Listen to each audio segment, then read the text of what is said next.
Hello, beautiful friends. Welcome back to 365 Days of Love and Miracles with A Course in Miracles.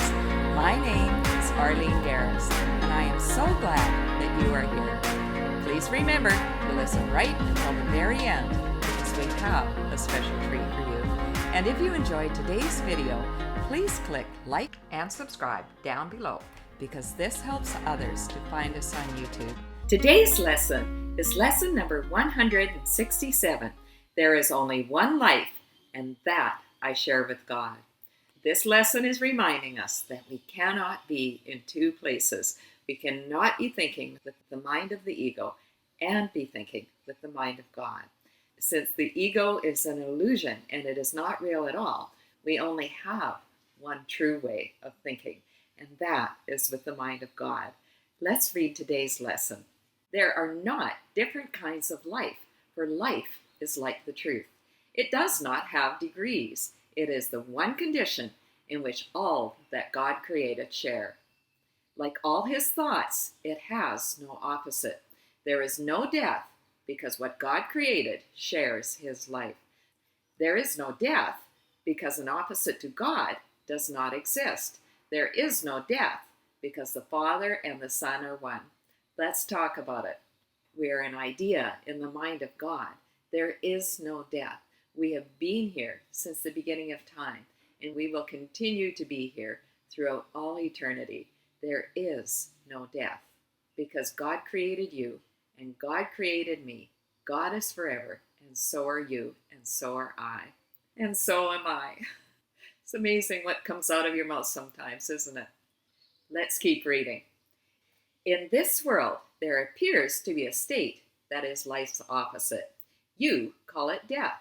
Yet we have learned that the idea of death takes many forms. It is the one idea which underlies all feelings that are not supremely happy. It is the alarm to which you give response of any kind that is not perfect joy. All sorrow, loss, anxiety, and suffering and pain, even a little sigh of weariness, a slight discomfort, or the merest frown, acknowledge death, and thus you deny you live. Let's talk about it. Would you have ever thought that any time that you're caught up in depression, anxiety, worry, upset, even the slightest discomfort, that this is actually death? When we stop and think about it, it's not really living, is it? We're denying ourselves the experience of being at peace, at being happy, of being one with God and all of creation. We're caught up in the thinking of the ego, and we are actually practicing death. Let's not waste a single minute of this life, my friends. Let us embrace everything with love. Let us accept that whatever is going on right here, right now, is exactly the way that it's supposed to be. Let's keep reading. You think that death is of the body, yet it is but an idea, irrelevant to what is seen as physical. A thought is in the mind. It can be then applied as mind directs it, but its origin is where it must be changed if change occurs. Ideas leave not their source. The emphasis this course has placed on that idea is due to its centrality in our attempt to change your mind about yourself. It is the reason you can heal. It is the cause of healing. It is why you cannot die. Its truth established you as one with God. Let's talk about it. Ideas leave not their source. We are an idea in the mind of God. We have never left God's mind. We've always been there, and we will always be there. This means that God is thinking about us every second of every day. I just love to remember that. I think, oh, God's thinking about me right now. My heart just takes this huge leap of joy as I remember how much I am loved. Can you do that, my friend? Can you just say that to yourself? God is thinking about me right now. Ideas never leave their source. I can never leave the mind of God. And can you feel your heart leap for joy as you remember that God is thinking about you right now, every second of every day? Let's keep reading. Death is the thought that you are separate from your Creator. It is the belief conditions change, emotions alternate because of causes you cannot control. You did not make, and you can never change. It is the fixed belief ideas can leave their source and take on qualities the source does not contain, becoming different from their own origin, apart from it in kind as well as distance, time, and form. Let's talk about it.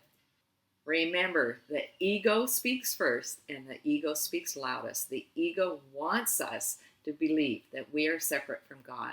The ego wants us to believe that we're somehow flawed, we are wrong, we are sinful. The ego speaks first and the ego speaks loudest. But the problem is that the ego is full of lies. The ego is an illusion. The ego does not exist. Let us not believe the lies of the ego. The lies of the ego are keeping us from embracing the joy that life has to offer right here, right now. Let's keep reading. Death cannot come from life. Ideas remain united to their source. They can extend all their source contains. In that, they can go far beyond themselves, but they cannot give birth to what was never given them. As they are made, so will their making be. As they were born, so will they then give birth, and where they come from, there they will return. The mind can think it sleeps, but that is all. It cannot change what is its waking state. It cannot make a body nor abide within a body. What is alien to the mind does not exist because it has no source. For mind creates all things that are and cannot give them the attributes it lacks, nor change its own eternal mindful state. It cannot make the physical. What seems to die is but the sign of mind asleep. These two paragraphs are telling us that we have always been an idea in the mind of God. When we're thinking with the mind of the ego, we think that we have left our source, but even that thought is an illusion. God consciousness, this idea that we are one with God and all of creation, has always been there. This is really a hard idea to grasp. What is alien to the mind does not exist because it has no source. Let's just simply accept that the ego has no source. It is an illusion. It's all a lie. It does not exist. The only thing that is true is thinking with the mind of God. Let's continue to remind ourselves that we are one with God and all of creation. God is thinking about us every second of every day. Let's keep reading. The opposite of life can only be another form of life. As such, it can be reconciled with what created it because it is not opposite in truth. Its form may change. It may appear to be what it is not. Yet mind is mind, awake or sleeping. It is not its opposite in anything created, nor in what it seems to make when it believes it sleeps. God creates only mind awake. He does not sleep, and his creations cannot share what he gives not, nor make conditions which he does not share with them. The thought of death is not the opposite to thoughts of life, forever unopposed by opposites of any kind. The thoughts of God remain forever changeless, with the power to extend forever changelessly, but yet within themselves, for they are everywhere. What seems to be the opposite of life is merely sleeping. When the mind elects to be what it is not and to assume an alien power which it does not have, a foreign state which it cannot enter, or a false condition not within its source, it merely seems to go to sleep a while. It dreams of time, an interval in which what seems to happen never has occurred. The changes wrought are substanceless, and all events are nowhere. When the mind awakes, it but continues as it always was. Let's talk about it. Since this instant is all there really is, the past and the future simply do not exist. Eternity is right here, right now.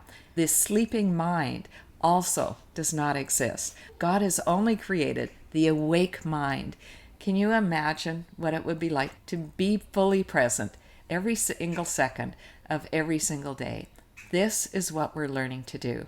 We're learning to accept that this very moment is truly all there is. And in this moment, we are fully awake. There are no opposites in God's world.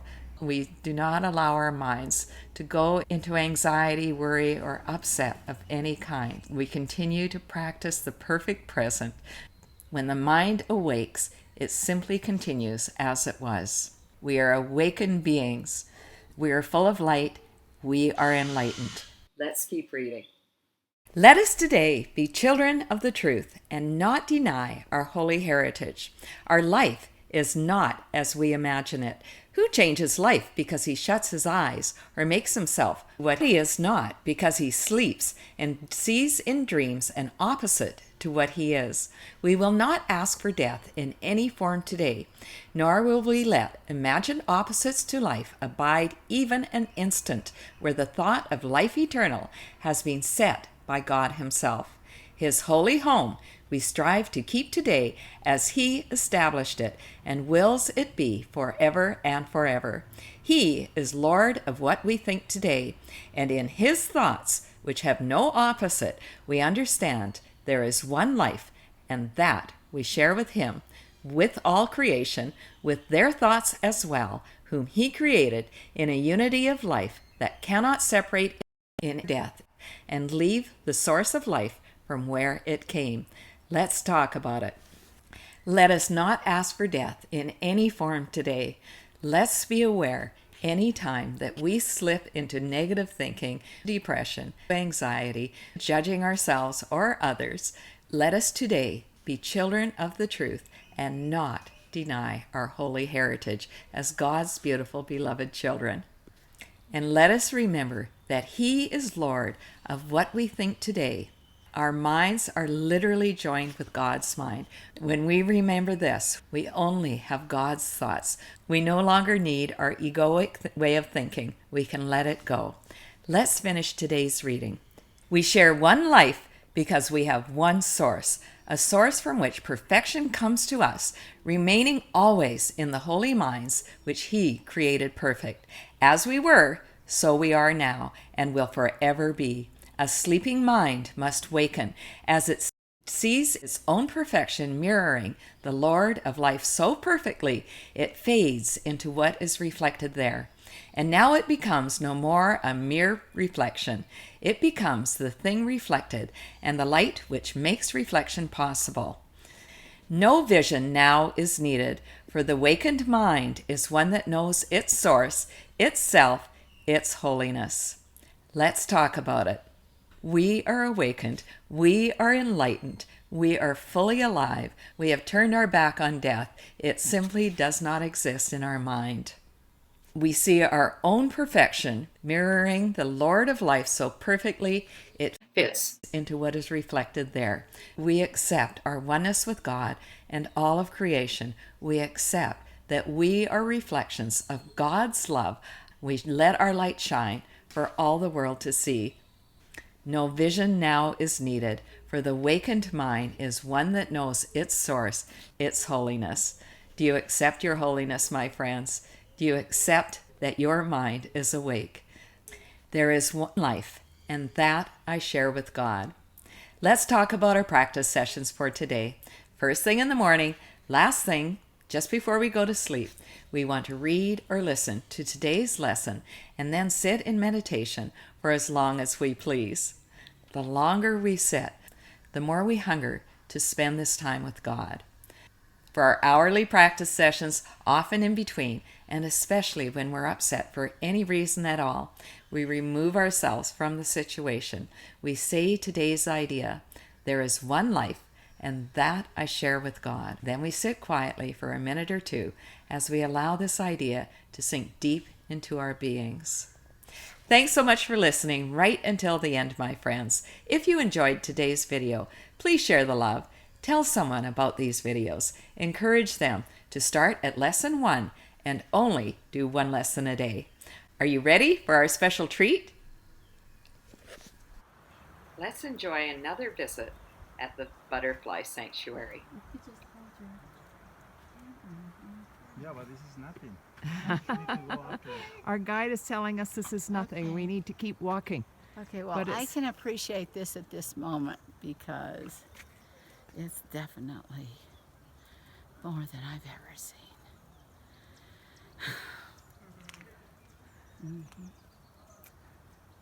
There is one life, and that I share with God. Have a day of only thinking God's thoughts of love today, my friends. I love you.